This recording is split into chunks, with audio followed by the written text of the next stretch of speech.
mga libreng tsaa. Ito. Lagi nga sila nagpapalibre ng tsaa dito. Then guys, yung in-order ko, tonkatsu. Ito nga pala yung rice guys. Napakarami. Bagay na bagay lang sa kumakain. And guys, sinimulan na ulit ni Bochog. Pag nabibigyan na kami sa akin lagi.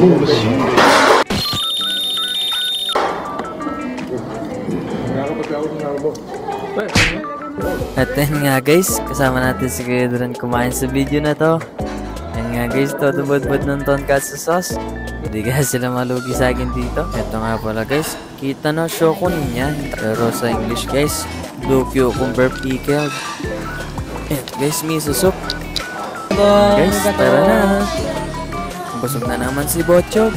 At yan nga guys, katapos namin kumain ay dumiretso kami dito sa KTV. Nga guys, meron